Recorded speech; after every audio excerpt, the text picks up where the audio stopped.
Hey everyone.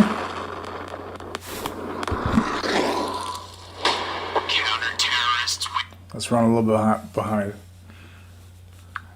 Give me 1 sec to confirm that we have good audio. Stand by.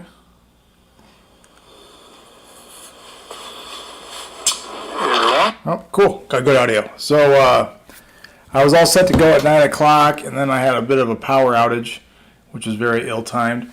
Had this all set up to go, and I had to start from scratch, and OBS did some sort of new download or something. And anyway, I had to start it from scratch, and it wasn't interacting with YouTube very well. Long story short, here now. So, welcome to Gunfather Milsim live chat. Thanks everybody for being here. Those who are, we'll give it a few minutes to fill up. And my box is gone. Okay, Twig says he can hear me. That's cool. Don't really have a ton of stuff off the top of my head to talk about today. Going out and got to the field today, played Airsoft about 6 hours. Really good day of gameplay. Got shot some some other people. Good times. Still trying to get these live streams going. Still, let's get all the merch crap out of the way. Still selling Gunfather Milsim patches.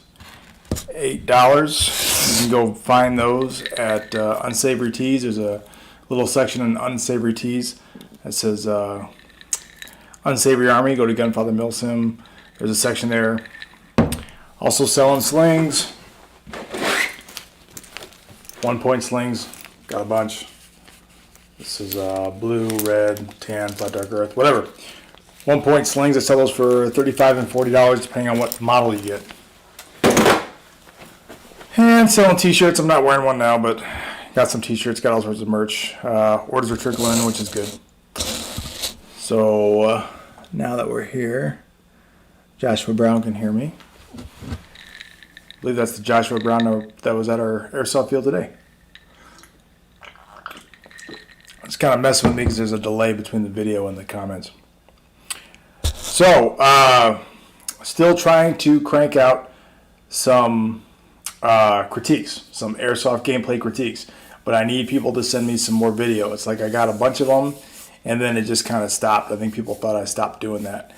I want to try to kind of develop that a little bit more, and I can't do it if nobody sends me any video. And I really don't want to just start pulling video randomly off the internet because I kind of want people's approval before I start, talking about their gameplay, because otherwise the word's going to get out, they're going to get butthurt, and, people are going to come out the woodwork and start. I got enough trolls already on the YouTube channel. Apparently, I have arrived. I've gotten to a level of viewers that I can attract the trolls. Some guy was bitching at me today about something about my JTC in Oklahoma. Cool. Someone was bitching at me today about I did the review of the pants, the combat pants, the cheap knockoff ones off Amazon for $60, and I said, yeah, I don't like the knee pads. I think they're uncomfortable, so I took them out. And apparently that means I'm a weakling and I can't hang. But he did say I was a big strong guy, which is cute, but I'm not that big. So anyway, I've attracted the trolls, so I've had to start to block a couple people in the comment section.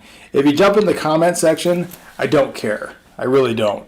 You can pretty much say whatever you want in there, as long as it's even remotely constructive, like at all. You can tell me, Rob, I think you're full of shit. I don't care. But if you start going on the attack, I'm just gonna block you and delete you because I just don't really care. So keep it polite. If you want to have a debate, I'll debate all day. And there's, experts disagree about all things related to tactics all the time. You can be an expert and not agree with me. It doesn't mean you're wrong. It just means you have a different opinion. But ultimately, it's, Airsoft's kind of the proof is in the pudding. And, if what you're doing works, it'll work. And if it doesn't, you're going to get shot at. You're going to get hit. I want to do a quick announcement on a game that's taking place in KC. And Twig, you're here, but you're going to hate me. I got to look it up in the chat because I don't want to misstate the date or anything.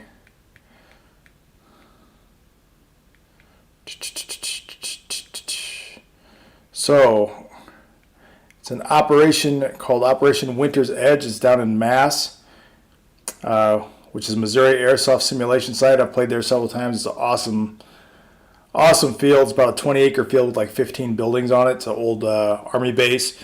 And the nice thing about it is not only is it, one, it's an old Army base, so it's kind of a mount facility, kind of, but it's been owned by Airsoft players for several years.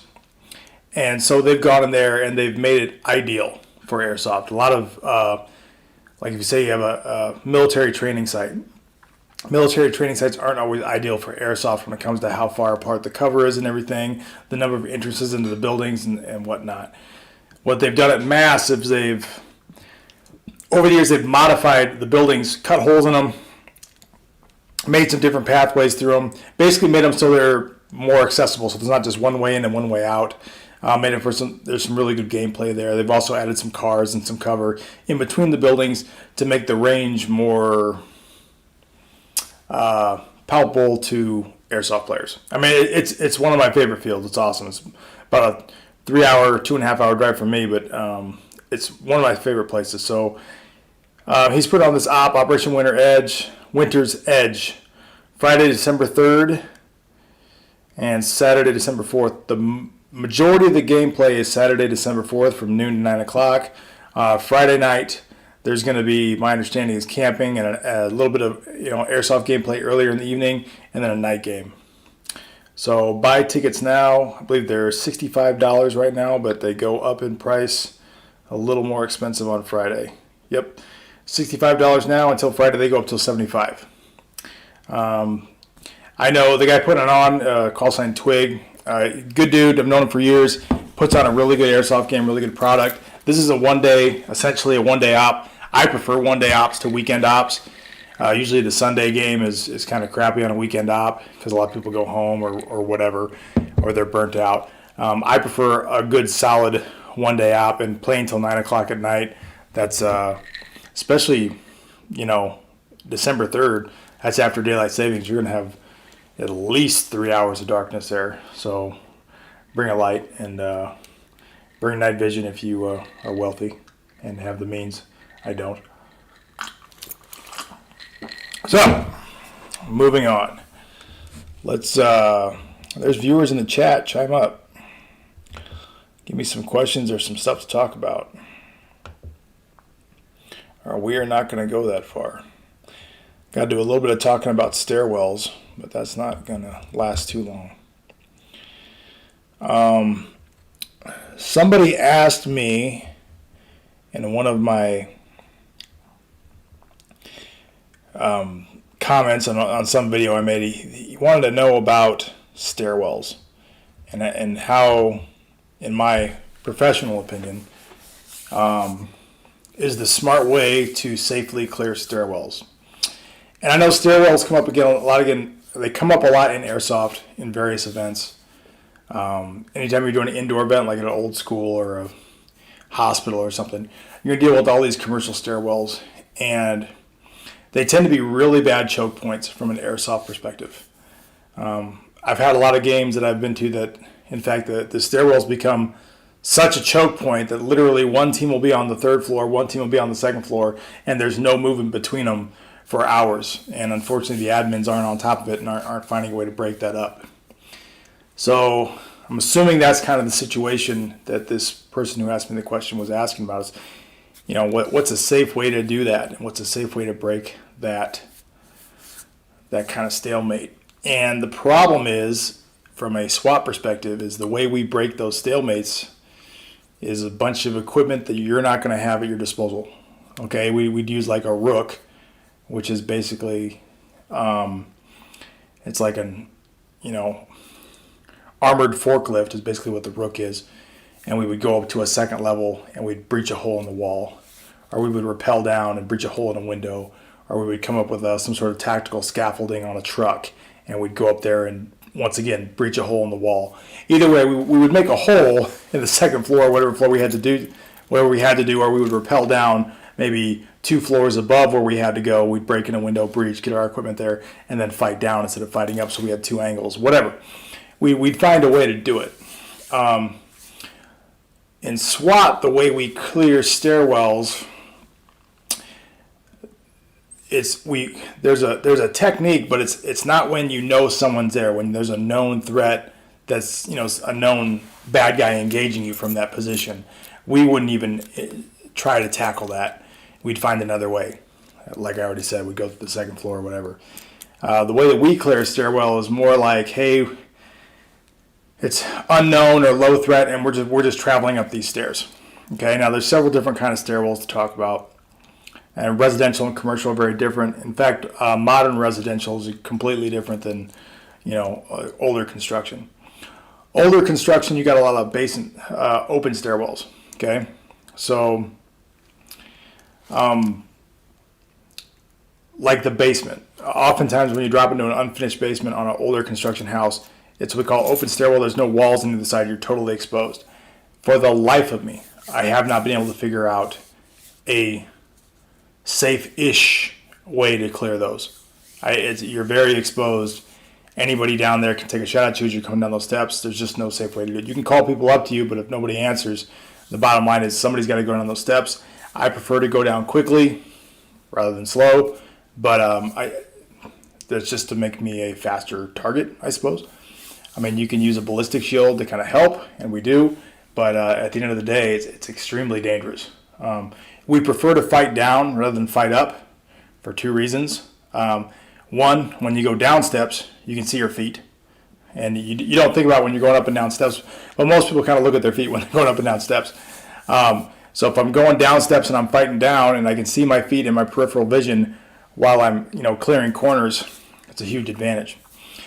If you're trying to clear upstairs, particularly commercial stairwells that kind of wrap around, and you have to turn at some point when you're going up those stairs to kind of look up the next flight, and you can't see your feet, it's incredibly difficult even when you're under no stress and not getting shot at. So I guess what I'm trying to get across to you is that it's not ideal.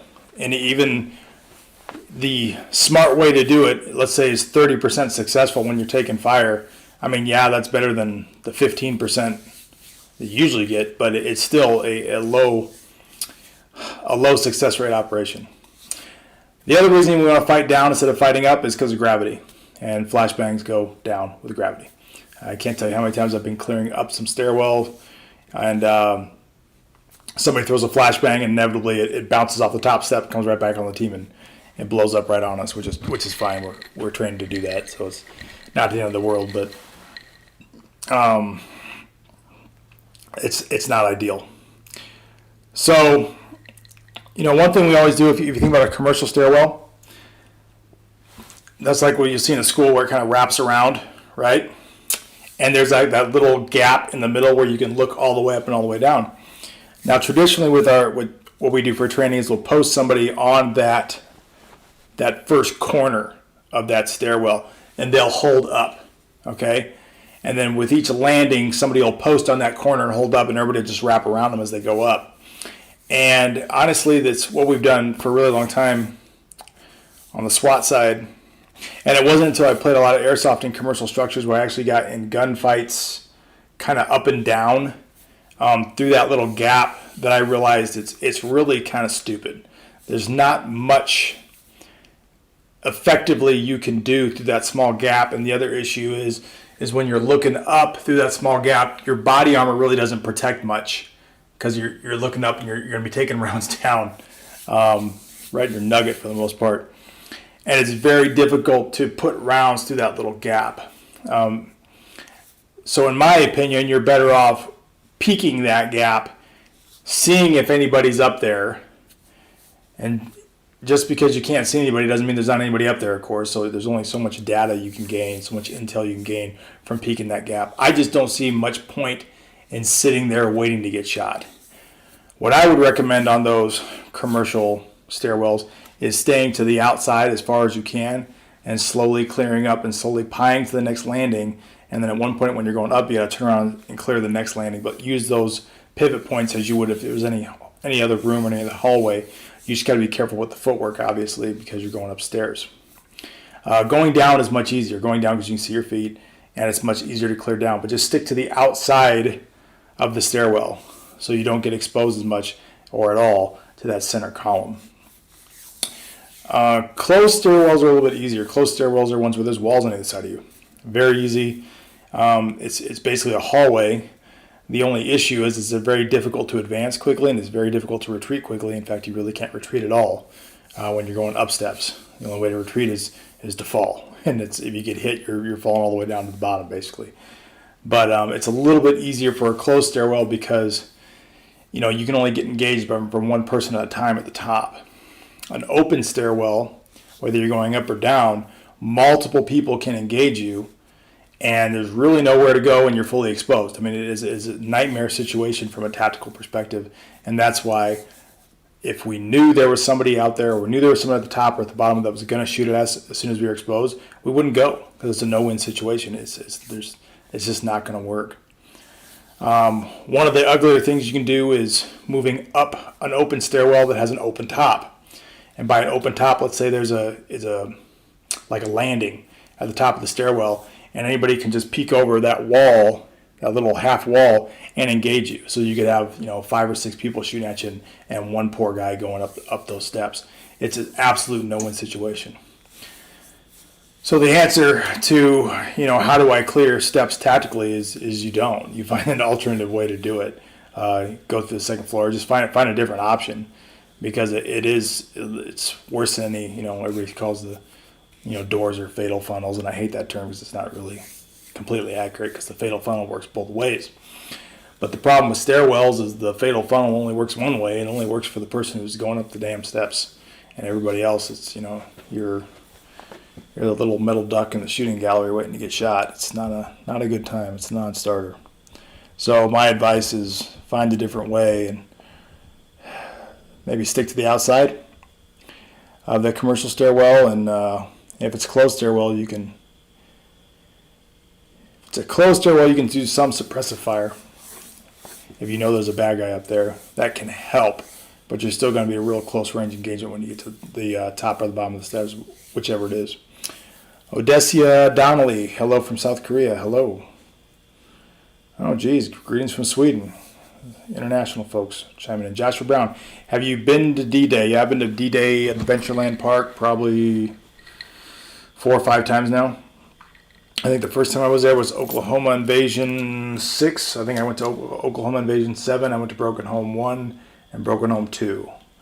And I think I've been there once since then, but I don't know what op it would have been for. But yeah, I've been to D-Day several times. It's one of my favorite parks. Odessia, I heard civilian can apply for SWAT team as contractor if you have some qualifications. Is that true? No. Nope, that's not true. Not true at all. Yeah, no. Police department's not going to let anybody on their SWAT team that isn't a certified law enforcement officer in that state. So that's a liability thing, and that's really a no-brainer. Yeah, we're not going to do that. If you have to be a member of that municipality, that police department first, if you're going to be on their SWAT team. So, yeah, just for legal reasons. SWAT's not exactly like it's not like the military at all, really, when it comes to that kind of organization. So, yeah, no SWAT team's going to use civilian contractors. Police departments use civilians for all sorts of stuff. Secretarial work. On my department, our crime lab technicians are civilians. So all our cool, CSI Miami folks. We don't do any of that stuff. I don't collect prints or DNA. My old job, I had some people who they were called crime analysis, and they would investigate trends, crime trends, and they would do all sorts of stuff with social media. Awesome people, and they're all civilians. But no, on the SWAT side, that's only sworn officers. So, Chicano Azteca. That's some nice wall decor. Yep. Thank you. That's obviously the patch design. Had some guys design it for me. This is me playing at the Rock. And this is just a photo I took of my ICS. That's my main rig when I play. So if you're going to have a channel, you might as well have some stuff on there about you, I suppose. Let's see here. What's your opinion on shields for airsoft games? That's a tough one. And I've addressed this one a couple times, and it kind of depends on where you're playing at. So the thing is I guess it matters if you give a shit about realistic ballistics or not. So like shields that stop pistol threats and shotgun threats, 3A is what the rating is. Those are relatively light. They weigh about, it varies from manufacturer to manufacturer, but there's ones that are as light as 15 pounds. There's ones with lights and stuff that are as heavy as 25 or 30 pounds. Still, not terribly difficult to carry with one arm. It's literally what I do on the SWAT team. It's my main job. We call them bunkers. That's just jargon. It's a ballistic shield. It's a bunker. So I'm a bunker guy, which means most of the time if I'm doing an operation, I'm the first guy through, and I'm carrying a shield and a handgun. I teach classes on it. It is literally my expertise. One of them on the SWAT team. The issue is that in airsoft, obviously, most people use rifles, or a lot of people use rifles, and that would require a level 3 shield to stop rifle threats, which we have. We have them on SWAT, but they weigh upwards of 40 and 50 pounds for the small ones. And the bigger ones have wheels, have like little wheel systems on them, so you push them around. Because they weigh over 75 pounds, 60 pounds up there. They're very heavy. A lot of them we just carry, you just kind of, when you're carrying that heavy level 3 shield, I don't even have a handgun. I just pick it up with both hands and I walk and I have the guys next to me worry about, taking care of any threats with rifles. So we do have level 3 shields that stop rifles, but they're very heavy. Now, it's airsoft. It's recreation. Who gives a shit? So in that respect, I don't have a problem with people playing with shields. Ballistic shields, I think it's fine. But I do have an issue with some people that use these basically a clear plastic riot shield. Well, then you can see everything. And that doesn't really do justice to the technique or to the tool, because when I do it, I'm looking through a little ballistic window that's this big, and it narrows you can't see as much, so it's a little claustrophobic, and if you want the advantage of being somewhat bulletproof, you should have the disadvantage. So the disadvantage of not being able to see much. I also think there should be some weight to them. Some people, if you're just making out of plexiglass, you can make a fairly large ballistic shield that only weighs, 3-4 pounds. That's not much of a disadvantage for you. So, but also from what I've seen from people playing airsoft, that most of them don't really employ the shields correctly anyway, so they're quickly defeated. And also, the bottom line is you got to stick a hand out there to shoot a handgun, and it's pretty easy to get shot in the hand in airsoft if that's something that's out there, and all you gotta do is hit them and they're done. So it's not really, I don't know, I think they're a good idea, but I think if ballistic shields were really that effective in airsoft, we'd see them all the time, and we don't. They're a rarity. They're just not that common. So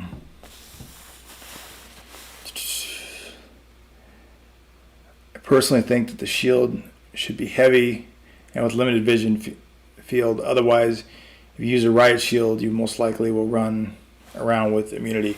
I kind of agree with what you're coming from there. Like I'm saying, it should weigh something. It doesn't have to weigh 25 pounds. Make it 15 pound minimum. It'll nickel and dime you. It'll beat you up over time. Wear out your shoulder and stuff if you're not used to carrying them.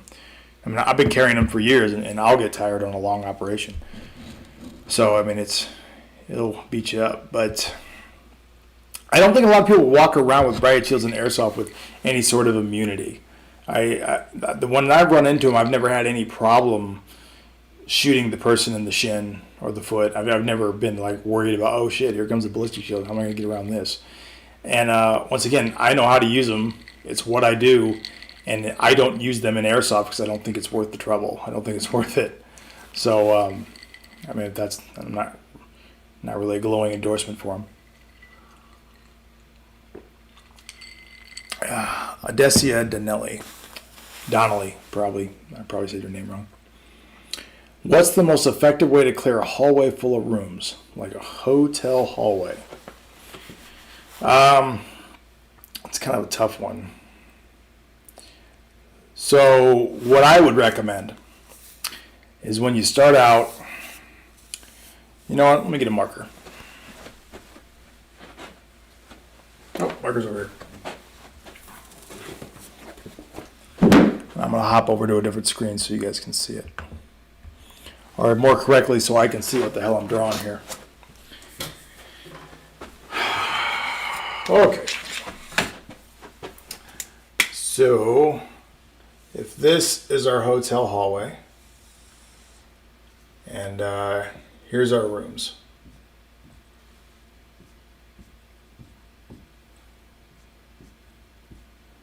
Those represent doors, and obviously your rooms are here. This doesn't have to be critical.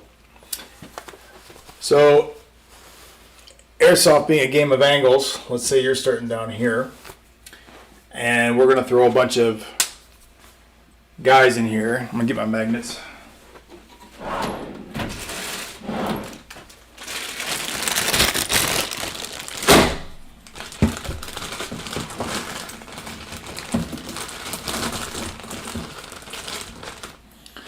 Go with blue and red. Okay. So here's your team. I never stack on the same side of a hall if you can help it.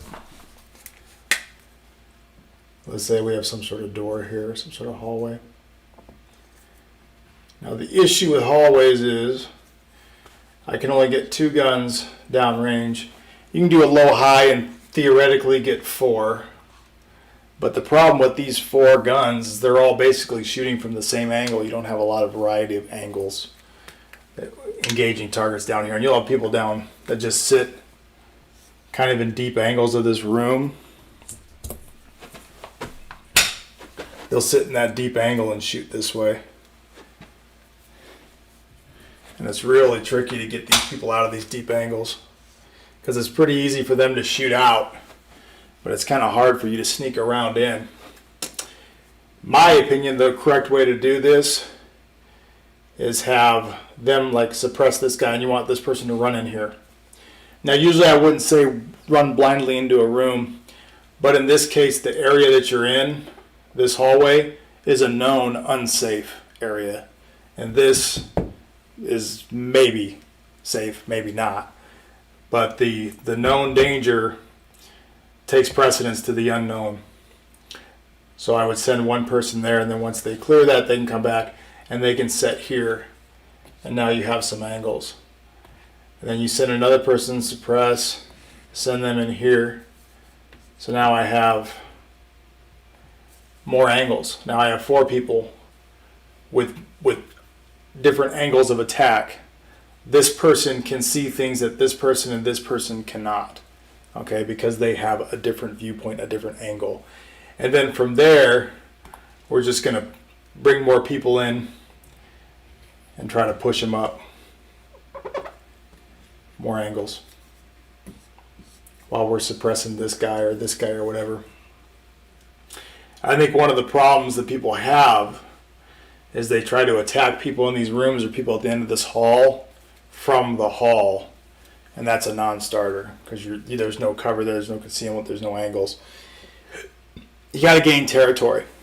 You got to run to these rooms, take these rooms, and slowly kind of work your way down the hall, gaining the angles and gaining those footholds. That's what I would do. And that's what I have done on several ops I've been to. So lengthy answer to a question.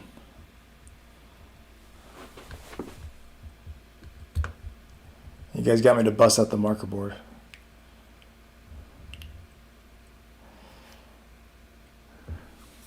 John Doe, would you consider doing a series on basic airsoft maintenance and explanation of parts? I am not a particularly talented tech. I tech my own gear. I think I'm pretty good at it, but I do make a lot of mistakes. You'll never see me doing a tech video because it's on me all swear words. I tech my AEGs. My AEGs work very well. I would never tech somebody else's gear. Maybe like if it was my kids or something like that, but because it's just, I don't enjoy it that much, and it's just not worth my time.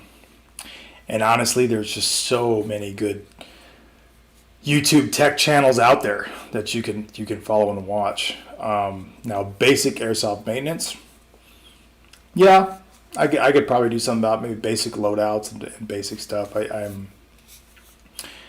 don't know. I'm always looking for new ideas for airsoft videos.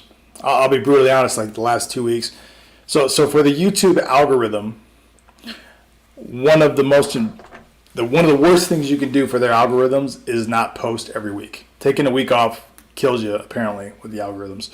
And I take weeks off all the time because I'm just too busy with work. I got other stuff going on. Or to be brutally honest, I just kind of get a little bit of writer's block. I can't think of anything to do a video about. And I'm of the opinion I'm not going to put out a video that I think is shit. It's just to do one. I'm not going to do that.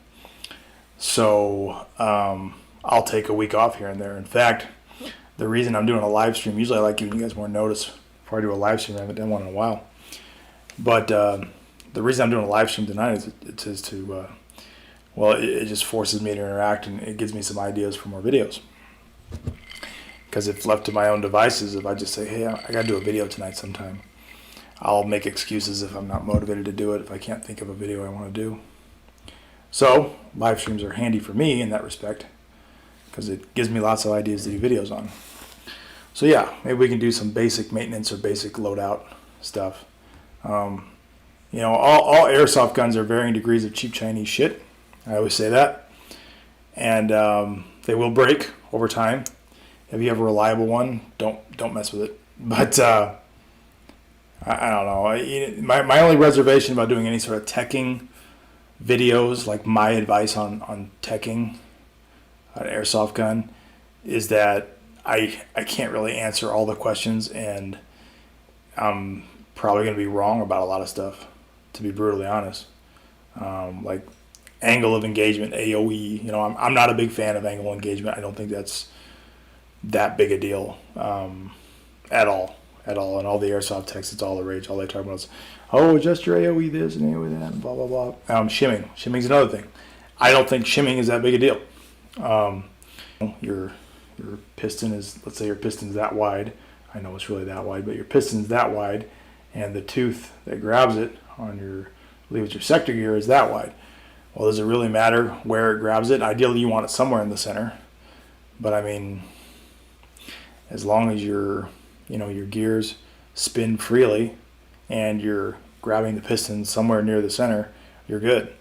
I think shimming, does shimming have to be great? No. You can get by just fine with it, with shimming that's good. The shimming just can't be bad. Okay? If it's bad, it's a problem. But good is good enough. I don't think a gun with good shimming operates any worse than one with great. I just don't think it's that big a deal. I think there's plenty of wiggle room, plenty of slop in there, in that gearbox.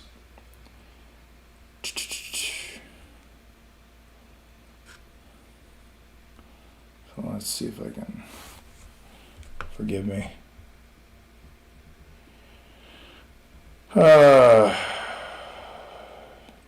John Doe, could be useful to us using airsoft to supplement expensive firearms training.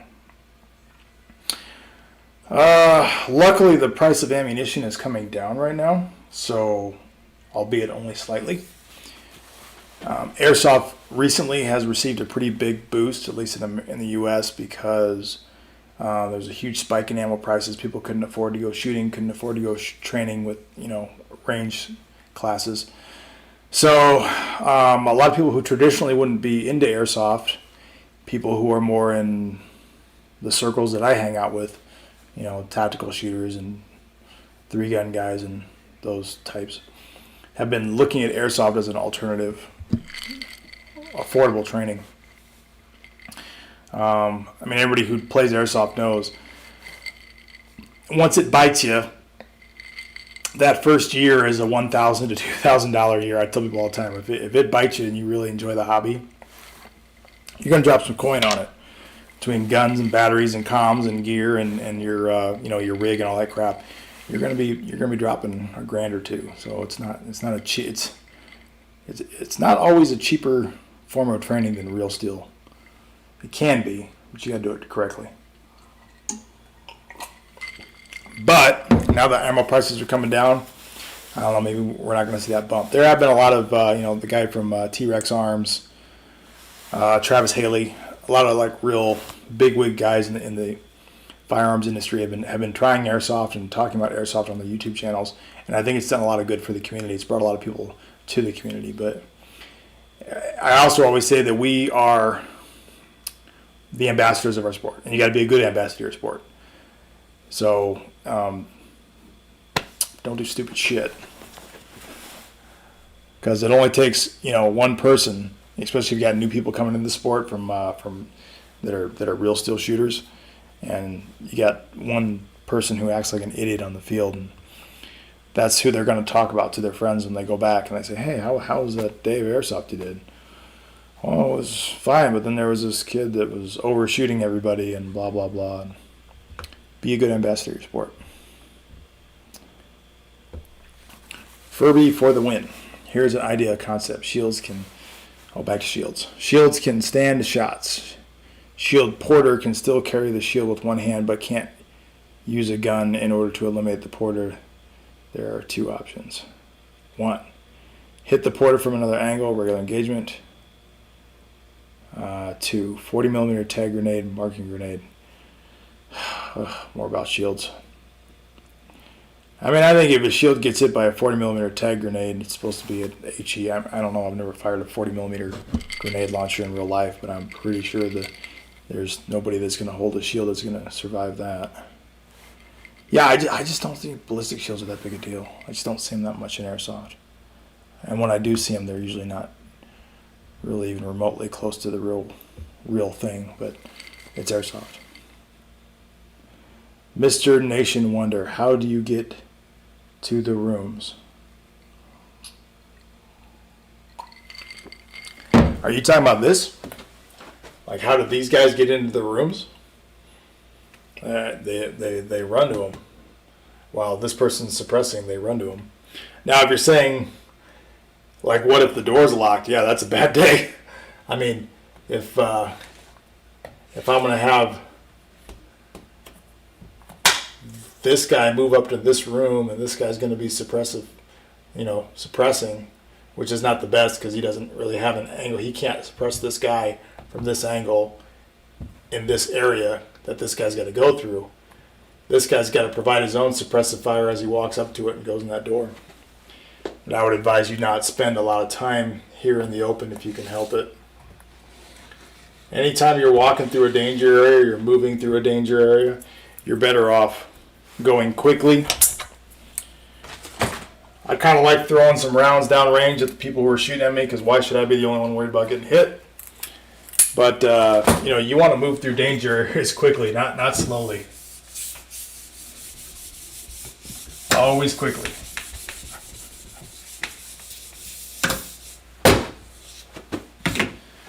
Okay.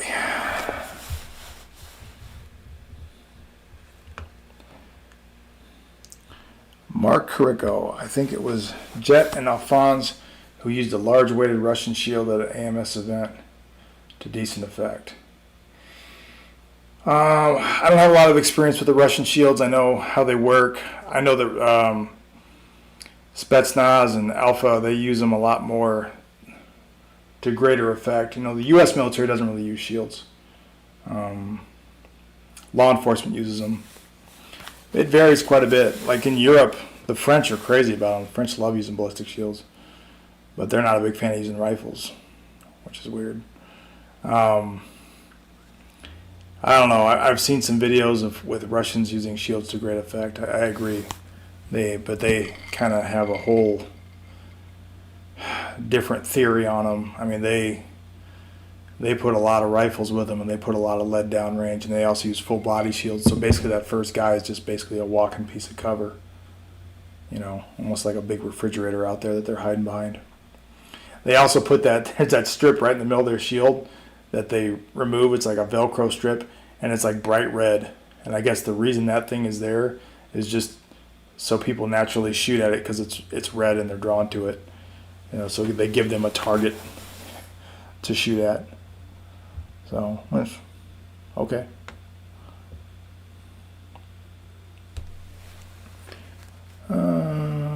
Mr. National Wonder, thank you for follow-up. I mean, given if you are training and using a realistic loadout, how do you get to the room from the hallway? I guess I don't understand what you're saying here. I mean, are you asking me if I'm moving down the hallway and we were suppressing fire on people in the rooms deeper down the hall, am I just going to run into the room or am I going to carefully clear it? I'm going to run into the room. And if there's a bad guy in that room that's watching that door, prepared defender, you're fucked. You're not winning that gunfight. The reason you can't clear it carefully from the door is because the hallway that you would be clearing from is not safe.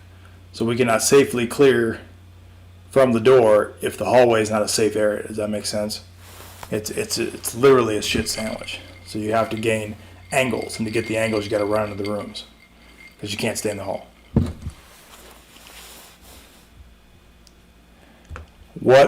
Okay. What's your tips for recoil management for carbine or pistol? That's a whole can of worms right there. We're talking about airsoft? Because in airsoft there is no recoil. There's not. I mean, it's virtually nothing. Even your best gas blowback rifle has, I don't know, a quarter of the recoil of a actual, 5.56 M4 M16.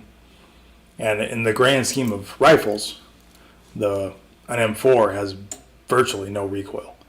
I mean, compared to a Scar H or basically anything that shoots at 308, the 5.56 doesn't really have any recoil at all. So it's if you're talking about real steel, some of the best advice I give people when they're shooting, like we're shooting select fire, full auto with an M4, is focus on pulling the shoulder or the buttstock into your shoulder. People can try to control the front of the rifle where that recoil is going, rising up that muzzle. It's very difficult to control that from the front. Pull it into your shoulder, tuck in your elbows, and if you have a good shooting position, you'll be able to control it better. But focus on pulling it into your shoulder. Even then, if you just let it rip for 30 rounds, it's going to get away from you. Real world, you're usually shooting. If you're shooting select fire, it's in 3 to 5 round bursts. It's not. You don't just let it rip like in the movies because it's going to walk on you. I think that might answer your question. Assuming you're talking about real steel.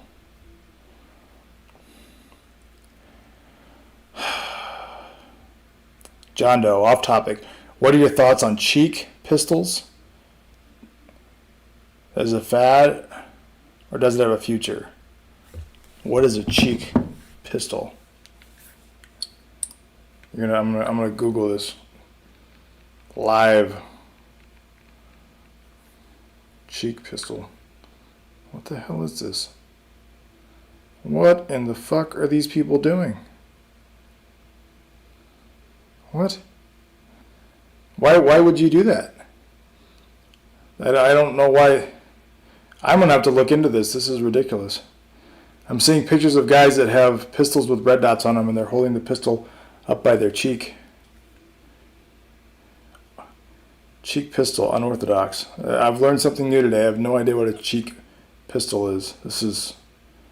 I don't think that's a good idea. I have no idea why someone would do that. I don't know why people would put stocks on pistols. I think that's stupid. I think you need to learn how to shoot your pistol correctly, like an adult. But no, I wouldn't do that.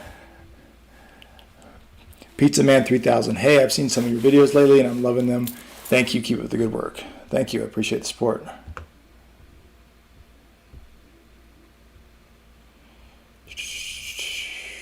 Mark Carrico. I've only fired a Mark 19 HEDP, and I wouldn't want to be anywhere near the explosion area, shield or no shield. Yeah. Yeah, law enforcement's not really designed to deal with explosions like the military are. Furby for the win.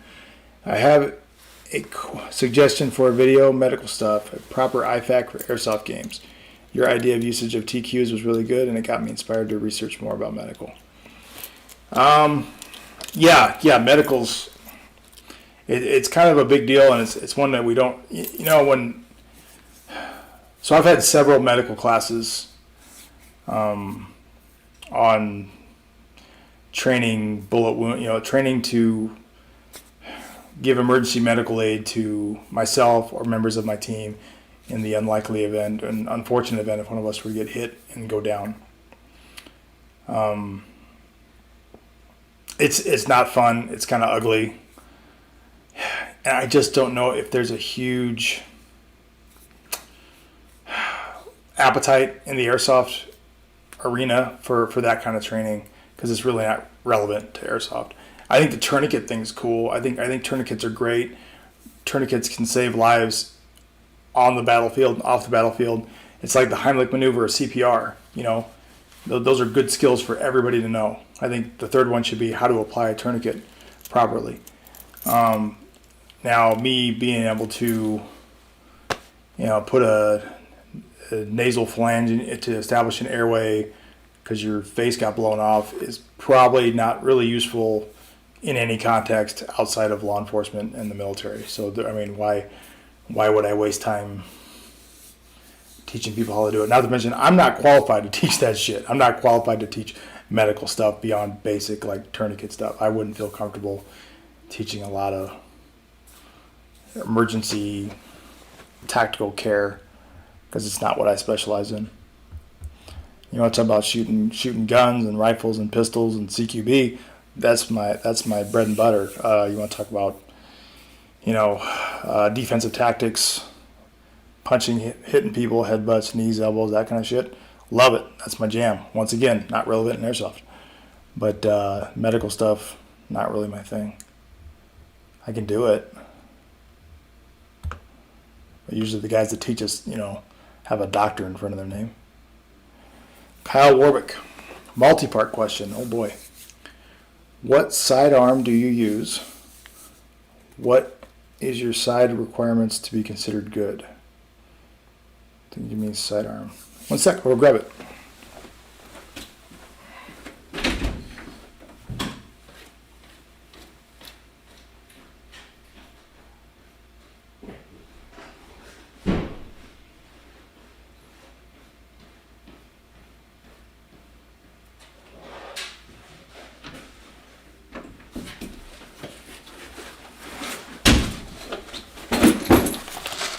Okay. Sidearm. Current one. Elite Force Glock 19. I'm not a big airsoft pistol guy. I fill this up at the beginning of the season. Every game I test fire it to make sure it still works, and I use it almost never. Today I played. I almost shot somebody with it outside, and then I didn't because somebody else shot him first. Thank God. Because I didn't have a high probability of hitting them at the range they were at. Yeah, the reason I use this is because it fits in that. Okay, that's my Safariland ACS holster. Same holster I use on duty. I wanted consistency across my training. So It has less to do with because I like this and more to do because this fits in that. Because not every Airsoft replica is a one-to-one replica. When you have a fitted holster like that, you need it to be an absolute one-to-one replica, at least where it counts, which on that particular holster, it grips near the ejection port. So if the ejection port is not in the right position or is slightly off, it's not going to work in that holster and it's not going to work for me. So that is why I use the Elite Force Glock 17. It's not because I think it's particularly awesome. I used the WE Glock 17 before this one. That one worked great for several years, and then it didn't. They work great till they don't, and I couldn't fix it, so I just bought that one. If that one breaks, I'll probably buy, I'm sure, I'll just buy another Elite Force right now. There are better pistols out there. Obviously everybody's all about high kappas. I don't use a high kappa because I don't have a holster for a high kappa, and I don't use a high kappa at work. So I'm trying to keep my Airsoft rig consistent with my work rig. I just don't use handguns that often in Airsoft. I just don't. I would prefer just use a long gun. And as far as transitions go, if I'm transitioning from my long gun to my handgun, it means that I made a mistake. I made a critical error and didn't reload safely from a position of cover, and I got caught in the open on no cover, and I ran out of ammunition, which is a bad day. As much as it's cool to be able to transition quickly to your handgun, or cool to be able to do a fast reload in the open, it's actually a mistake on your part if you have to do that. For the most part, you want to be able to be cognitive enough to say, how much is left in this mag? I've used more than half of it. I'm going to reload now from cover before I move to this next danger area, rather than get caught in the open running out of ammo and having to do a transition. My 2 cents. So, Kyle, I'm not the guy to talk to about sidearms. I use that one because it fits in that holster. I shoot about 2 people a year in Airsoft with a pistol.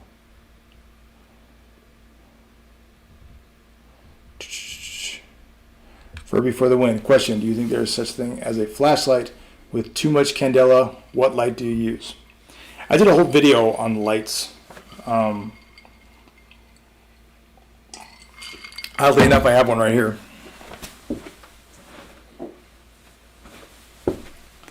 So this right here, let me go back so I can see it. This is a Phoenix TK11. I've had this one for years. Uses a rechargeable stick battery, has 2 settings, high, low. I think this one, the low is like 110 and the high is like 220. This is a very old light. I've had this like 15 years. Still works great. Uses these really cool rechargeable stick batteries, which is the way to go. This is critical. Surefire was running a scam for years, with their battery sales. I mean, if you're not using a rechargeable battery in 2021 for your tactical light, you're an idiot. Those damn CR123s they cost a fortune. They don't last that long. So, TK11 Phoenix. They don't make this anymore. I don't know what the new version is. The current flashlight I use at work, I believe it's the PDU35. It's a Phoenix light. It's just a newer version of this. It's got some strobes and shit that I never use. It's got like 5 different brightness settings. Kind of nice. The highest one is about 1,000 lumen. I like it. It's a good light. I use them till they break, and I move on to other ones. I switched to the PDU35 because it had more options than this, but this thing still works great. This is just my workbench light for working on guns and stuff. So I like Phoenix lights. Surefire lights are, I know I'm opening crap I don't have to open. Surefire lights are twice as good as everything else, but they cost 4 times as much. Personally, I don't think Surefire lights are worth the money. Have I owned Surefire lights? Yeah, have I owned Surefire tactical lights? Yeah, my first, when I got on SWAT, I had an M500 4-end light. That was a Surefire light that was about 90 lumens, and it was the shit. 90 lumens back then, back in 2000, that was a lot of light. So there's been a lot of advancement in that tactical light realm. A lot of guys like Olight. I've heard a lot of mixed reviews, a lot of good, a lot of bad. I'm not willing to jump on that. What I like about Olight is it's a tactical light that's rechargeable, like a mounted weapon light that's rechargeable, a pistol light that's rechargeable. And it's the only one that I can think of that's out there right now. Obviously, I like Surefire to some degree. This right here, it's a Surefire 200A, M200, X200. And it's old as hell, still works. I think this light's got to be 18 years old. A lot of my stuff I buy for work, I'll use it for several years, and then when I'm done using it for work, I'll switch it out and I'll use it for Airsoft. So, but Surefire's not perfect. Surefire breaks too. My current light I have on my duty rifle, I like the Streamlight rifle lights. I don't remember what they call them. The Protax. The Streamlight Protax is like 3 different models. They cost like $100 to $115. Excellent lights. They use AA's, which is better than CR123s because AA's are. Yep, OBS reconnected. This light right here, TK11, exact same light as this light. It's just prettier because it hasn't been banged up as much. So this is my ICS Captain M4, standard M4. I used it today. This is what I use for CQB. This is what I use for mount. This is what I use for. If you see me out playing an op somewhere, I'll probably be using this gun. And got an Airsoft mount because I like it because it keeps it real tight and close to the muzzle. I don't like my lights hanging out really far. Oh, correction, that's an Odinworks mount, which is a knockoff of the Airsoft. I use knockoffs for Airsoft when I can to save money. But the one on my real rifles for work is going to be an Airsoft. I'm a fan of those mounts. So, kind of a meandering answer to your light question. Oh, too much light. Yes. Theoretically, there's got to be a point where there's too much light. You just couldn't have too much light. I don't think we've reached that point yet with 1,000. 1,000 is pretty much 1,000 lumen is the industry standard right now. I don't think we've reached that as too much. Having said that, having cleared a whole lot of houses at night in the dark, you can blind yourself. It's very easy to blind yourself. Whenever I clear a bathroom, and you can tell it's a bathroom because it's got a linoleum floor or a tile floor, I put that light on the floor and let the light reflect up. And that's how I can see in a bathroom. Because if I put that light out at a horizontal, what's in bathrooms? Mirrors. And you will self-blind yourself every time. The other place you have to be careful of it is the bedroom. If you're clearing a master bedroom, there's almost always that big mirror opposite of the master bed. And if you put a light on that, you'll self-blind. You can self-blind yourself with 200 lumens. You don't need 1,000 lumens. Another thing you can self-blind on, but it's kind of not as easy, high gloss paint, especially if it's black or it's white, because white is the color that reflects all the light back, where black absorbs it all. Black high gloss paint isn't really bad at all, but the white is going to reflect it back at you. But paint's not that big a deal, and high gloss paint's kind of going out of style. So it's the big one you got to worry about is mirrors. Houses back in the 90s, like older houses that are like from the 90s and they haven't updated anything, they'll often have mirrors in the sitting rooms and the living rooms. You got to worry about that. So you can self blind all the time. You don't need 1,000. You don't need 1,000 lumens to self blind yourself. Okay, here we go. Let me catch up. I hope that answers your question, Furby. Mr. National Wonder, question. All right. Picture a L. This is the building. In a two-man stack, about to breach, what is the best way to protect against someone using the corner as cover when you and your breacher are in the open? Let me try to, I think I know what you're talking about here. Ugh. Okay. So I think you're talking like an L building here.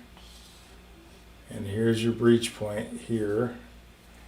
And there's a bad guy right here. And you got a 2-man element here, doing your breach.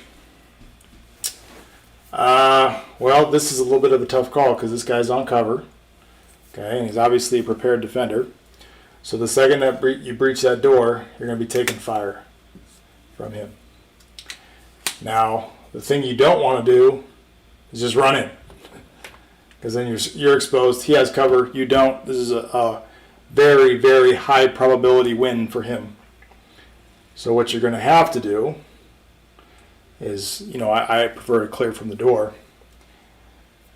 Here you have 2 angles of attack versus his 1.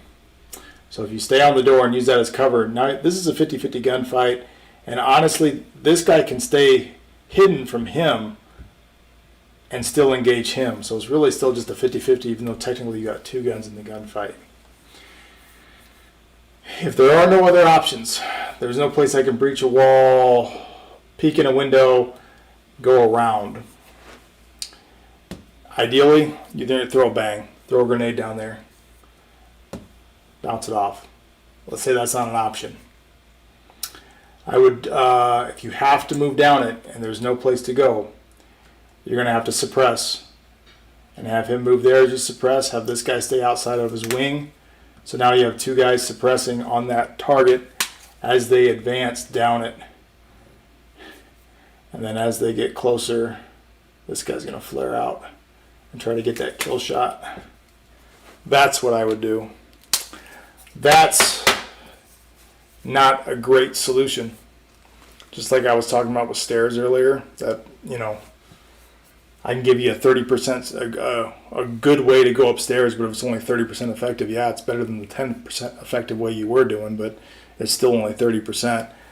I wouldn't consider this a high probability win, because once you leave cover and you're in the open, even with suppressive fire, if he pops out to engage, maybe he drops to a knee to get to a different angle, you know, to offset where you thought he was, you're sitting ducks out here in this hallway.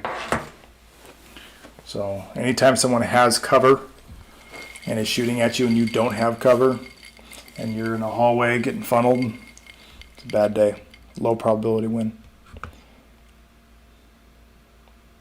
I think that's what you're asking. Okay. Santi Super Stunts. How effective would you say the use of stealth is for CQB? Maybe like hunkering down in a nice hidey hole, airsoft only, and use a knife in airsoft, and how do you like to use them airsoft only? No. No. I don't believe in that kind of thing. I'm going to sit in a corner, and when you come out, I'm going to hit you with a knife. It's dumb. If that's how you have fun, cool. Have fun. Do it. I just don't think it's very effective. I've gotten behind people before in an airsoft game, and instead of shooting them, I just tap on the shoulder and say, you're dead. That's more of a courtesy. I just don't think hiding in corners is really effective for airsoft, because airsoft CQB is all about, it's kind of like chess. Whoever controls more of the board wins. And if you're hiding in a corner, you're not controlling anything. You're not controlling anything with fire. You're only controlling this little area right in front of you, waiting for someone to come out so you can, get in with your knife. I don't think that's a good way to spend your time. It's definitely not a good way to be on a team. I mean, you're not doing your team any favors by being the sneaky hidey guy waiting to get your one kill with your knife. I think that's a non-starter. I think you're better off being a member of the team, controlling an area for your team, either holding down an area, advancing through an area, holding down a good lane. I think I covered that in a video recently about 5 tips for airsoft CQB. But yeah, that's a non-starter. But once again, it's airsoft, and if that's how you have fun, by all means, go ahead and have fun doing it. But I don't think it's terribly effective. I am way behind.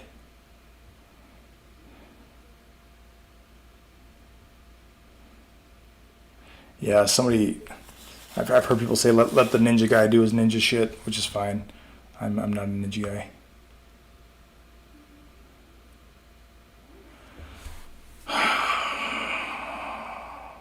Odessia Donnelly. What is the best way to train team CQB? Scenario-based training and debriefing? See, I'm torn on that. Because real world, I do a lot of, on the SWAT side, scenario-based training and debriefing. And you can spend a lot of time talking about something that didn't go well or did go well. But that time you spend talking is time that you're not getting reps. And as much as a good after-action discussion can be helpful, it's not quite as helpful as actual reps. You know, my background was in fighting before I was a cop, and I mean, we wouldn't spend a lot of time talking about, you know, throw a couple punches and go, well, let's discuss how those punches went. You're not really getting the job done. You got to put in the reps. It's a physical task. You know, put in the work. So there's a point. There's a place for debriefing, but man, it's the advantage of airsoft from a CQB perspective compared to the real world training is in airsoft we get the reps, like lots and lots and lots and lots of reps. I could do a full day of simulations training with SWAT and probably only do 8 scenarios, maybe 9. And chances are I'm only going to shoot in 3 or 4 of them because, you know, not every room has a threat. So, you know, it's not a lot of trigger pulling, whereas in airsoft you're constantly pulling trigger, getting in these little gunfights, these little mini scenarios, and you're going back to respawn. I mean, there's a huge advantage there as far as, you know, force-on-force training. Airsoft has a huge advantage of reps. There is something to be said about debriefing, though, because you don't know you're doing it wrong until someone tells you. So I don't know. I think Airsoft's got a problem with, you know, they're kind of stuck in the 90s. As far as CQB goes, they still stack up and flow into rooms. And stack and flow is, no modern SWAT team does that at all. At all. It's like talking about carburetors versus fuel injection.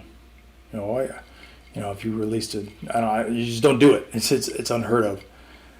If you were still selling, it's like selling DVDs. No one uses them anymore.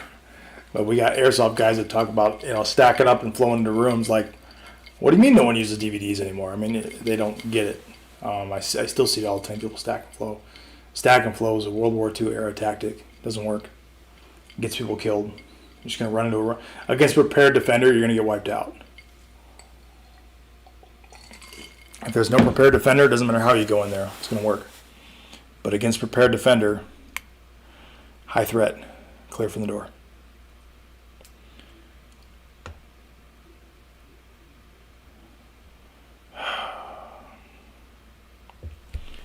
Can you tell us about one of your cool stories that happened to you while playing a game?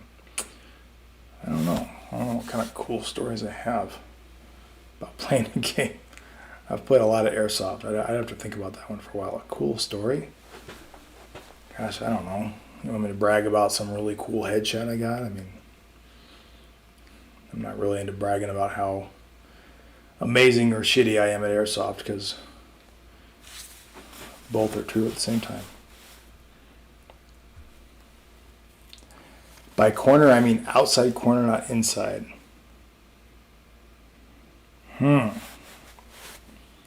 Mr. National Wonder, I don't know exactly what you're talking about there. Or I think I kind of do. You can't breach a door if you're under fire. You got to take care of that threat first. Oh, wow. Oh, if you go down far enough in the chat, there's crazy people on there. That's cute.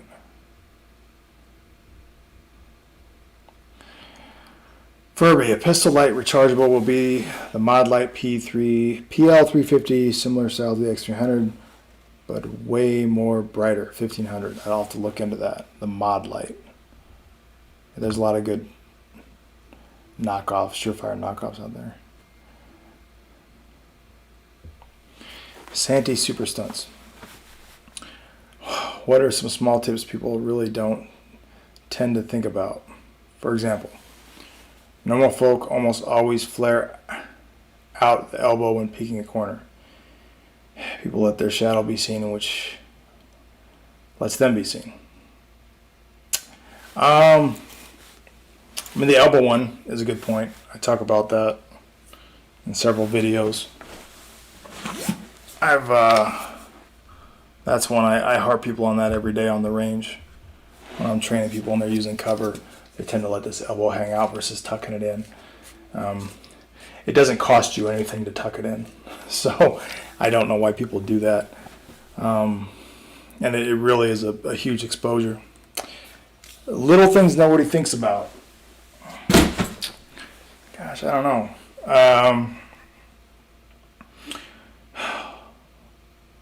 Not looking over cover is huge. You know, don't look around cover. Don't look over. Whenever you can, look around cover. It's a lot safer. Having said that, today I found myself looking over cover, and while I was doing it, I said, you know, Rob, you know better. You tell people not to do this, and here you are at an airsoft game, looking over cover like an idiot. So, the problem with looking over cover is it exposes you to everybody on that plane. So you can only shoot one person at a time and they can all shoot it to you. When you're working around cover, much like clearing a door from the outside, high threat CQB, you know, threshold assault, whatever you want to call it, you can control how much you're observing at a time and therefore theoretically only have to engage or be engaged by one person at a time, assuming nobody's advancing and blah, blah, blah. I don't know. Little things. I would have to think about that. You know, small tips. You know, one, I already mentioned it, was, you know, focus on tactical positioning versus reloads and transitions. I think a lot of people focus on the hard skills, snap shooting, or, you know, how fast can I do my reload, all that physical skill, hard skill, and they don't really spend a lot of time really evaluating how they do, or evaluating what tactics they're using, what position they're putting themselves in, how they're approaching things. I don't think they spend a lot of time really observing and thinking, what is the smartest way to advance? What is the, you know, should I go to that piece of cover? Is that cover actually a weaker position than I'm in? What angles can I use against the, you know, the person I know is currently there? I think ultimately those are the smarter, more effective decisions. That's the better way to spend your time and your energy, is you know, sharpening your tactical mind. It's a thinking man's game. You know, and it's great to have a fast reload, but I mean, if you kill the guy without having to reloading, what good did that reload get you? All that training gets you.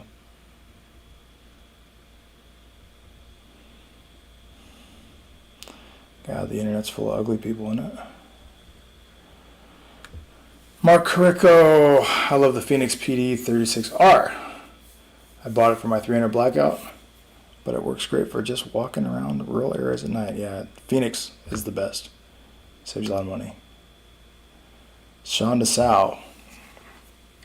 Been playing for 2 years, and last weekend someone playing it with HPA was literally drawing blood on everyone he tagged. He said he was shooting .2s. Is that possible? All we're wearing military surplus clothing.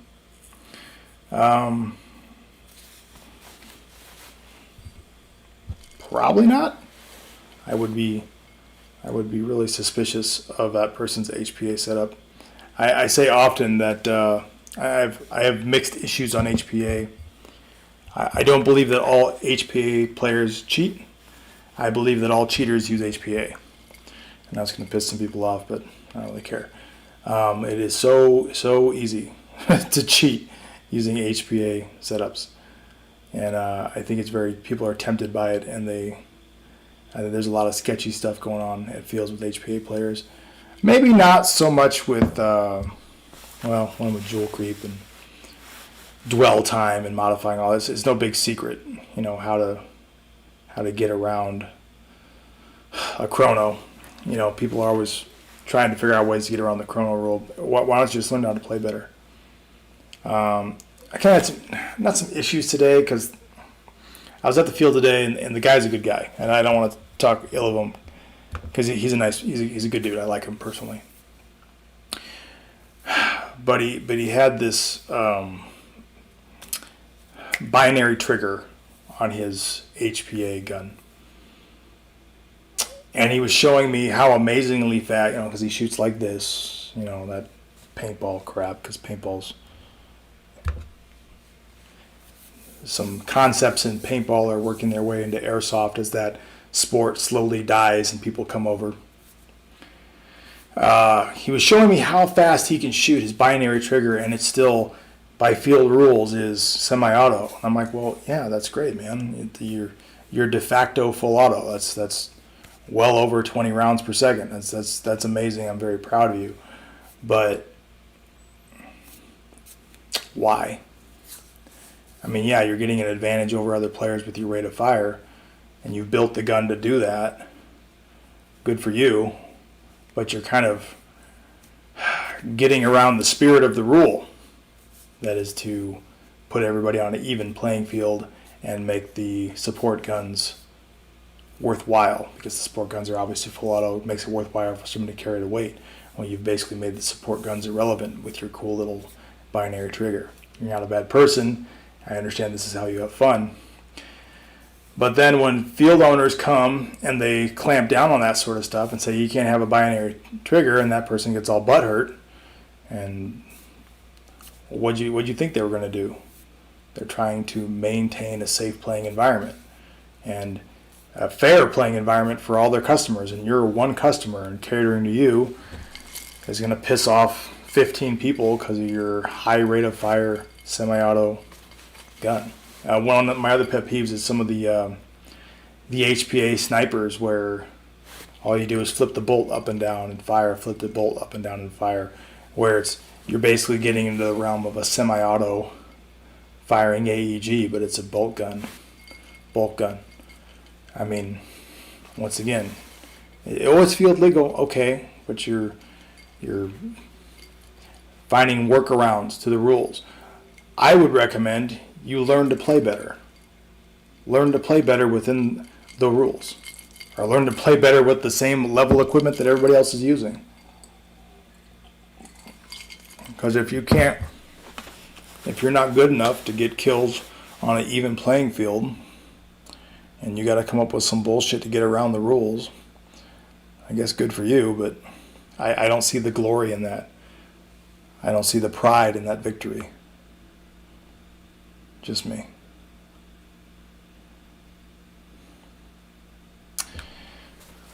Furby for the win.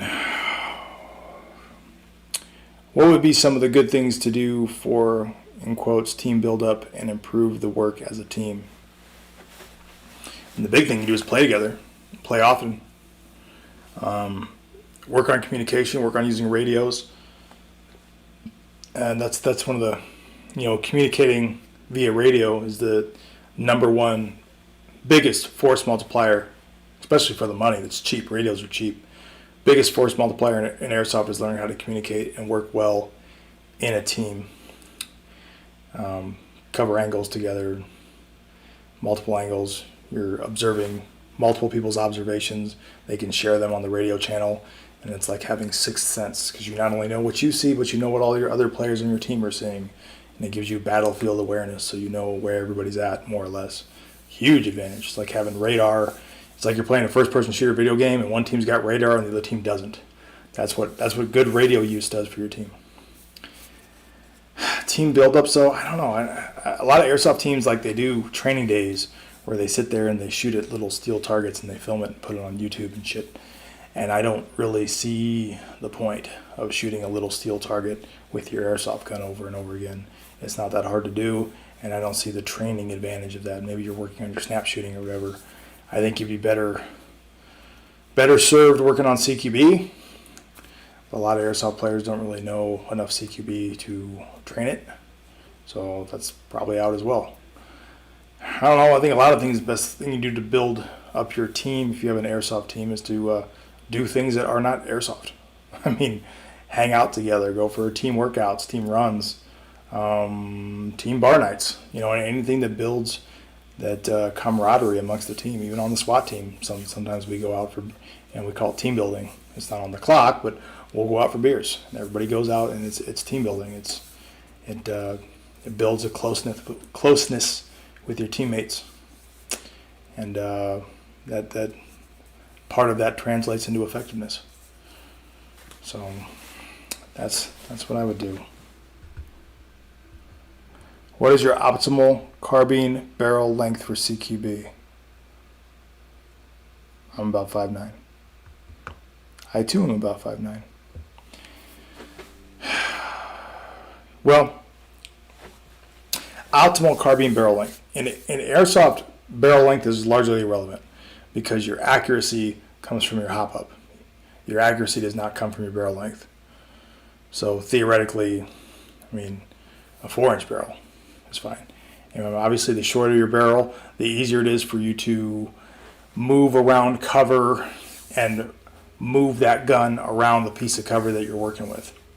It's much easier to work, like a handgun versus a long gun when you're clearing like a closet. CQB, if I got to clear a closet, I'm switching to my handgun because I might need to turn and get somebody who's hiding in the corner of that closet, where with a long gun I can't really do that.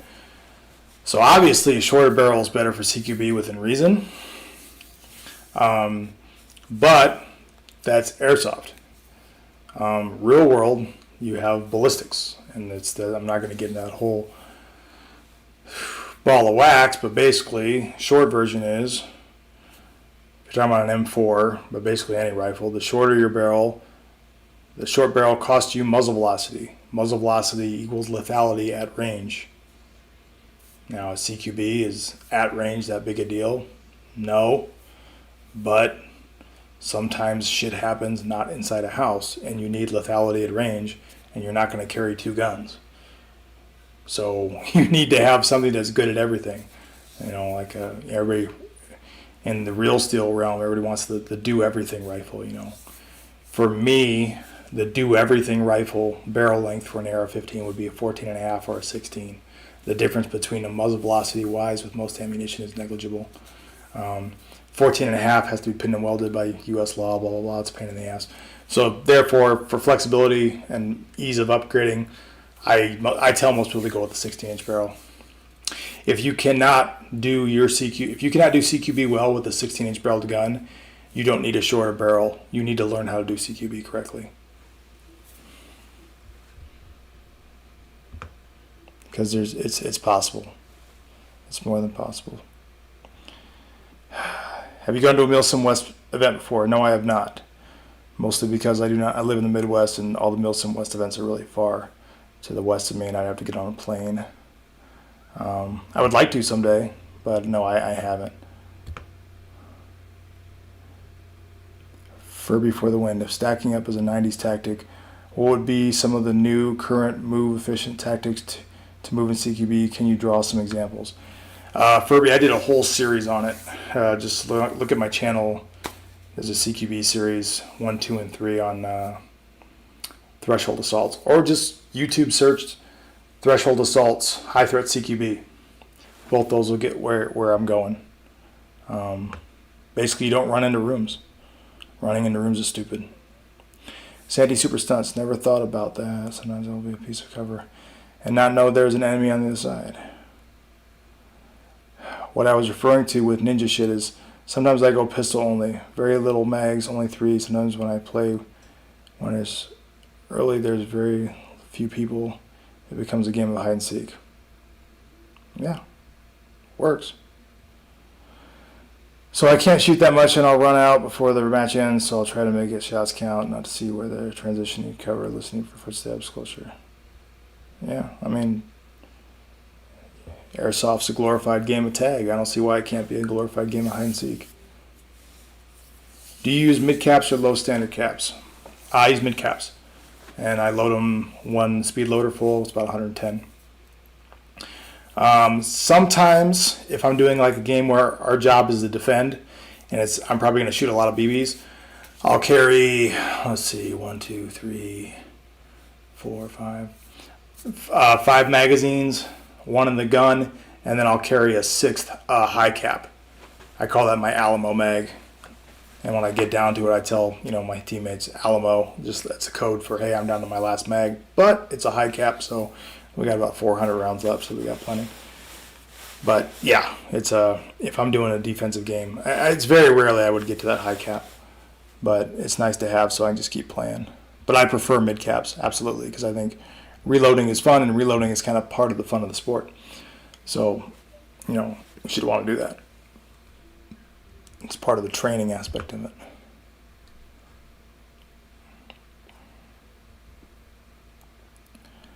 All right, Mr. National Winner. Let me rephrase the question. The concept you presented was helpful. Okay. Any tips when reading an outdoor field? How to recognize choke points, etc. Teams really work hard with staying online and really had a strong impact. Oh, good. Thanks for the tip. Yeah. Sean, generally you want to have the high ground whenever possible, unless there's no cover up there. But it's easier to fight high and then go low than start low and have to fight high. It's much easier to start high. Also, any airsoft field, they generally have boundaries, obviously, and you want to stick to the edges and not go down the center. And you don't have to be on the very edge, not the very corners of the field. But, it's the advantage of having a safe side. So if I'm on the far right edge of the field, the advantage of knowing that nothing's going to shoot me from this side, from the right, and all my bad guys are to my left is a huge advantage. And it's not like that in the real world. But in Airsoft, since we have these parameters that we work in, yeah, stick to the edges. Now, there can be good opportunities in the center for offense, but you're at a big disadvantage from defensively speaking, because you can get hit from so many different angles. So that's the best advice I can give is stay out of the center and try to stay high.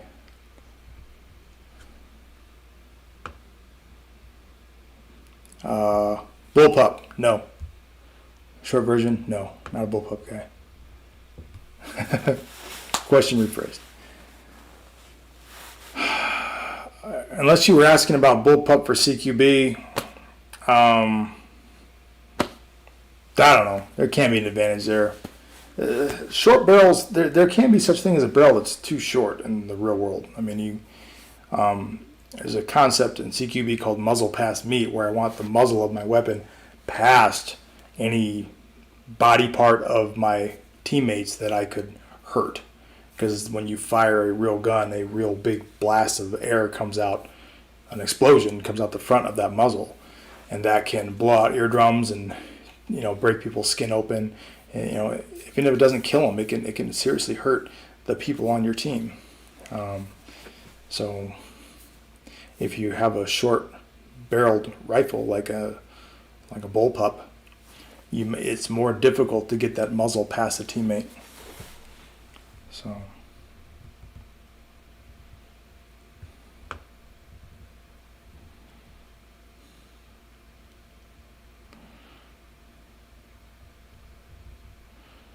Okay. Mr. National Wonder, question rephrased. Center-fed building. Okay. 2-man stack. Enemy has went out a window to go around to shoot it from you from an outside corner. What's the best way to defend against this? I understand what you're saying. Well, with a 2-man stack, you're shit out of luck, to be brutally honest. So, I mean, if this is, we're here. I guess it doesn't really matter if it's an L or not, but you're saying if this jackass comes out the window and comes out and shoots you there with a 2-man stack. I mean, that's a tough call. If you're in an area like that and you only got 2 guys to work with, you probably shouldn't be doing a 2-man entry. If you think this area has threats, you're going to put one guy here and have him check this way. But then what happens if he comes out here and goes over here? You know, you're going to get shot from that side. Well, okay. So we'll put this guy on security on this corner. Well, now nobody's doing the entry. So when you limit yourself in that context to 2 people, yeah, there's not much you can do. Especially considering when this guy comes over here, like we talked about earlier, he's on cover. You don't have any cover. This is a freebie. He's going to win this gunfight big time. Not to mention the fact your attention is oriented there. You're going to lose.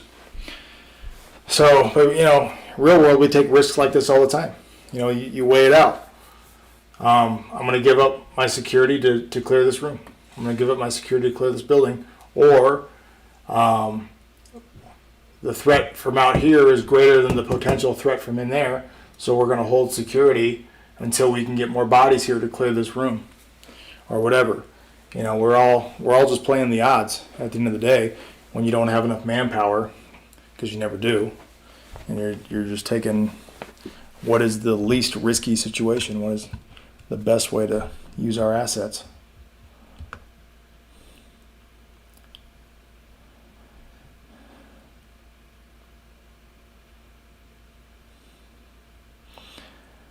Alini, Night Hunter, you could be a stunt double for the main character from Punisher. Yes, I look like John Bernthal. I'm told I look like John Bernthal often. I am not John Bernthal. We just both have the same fucked up broken nose.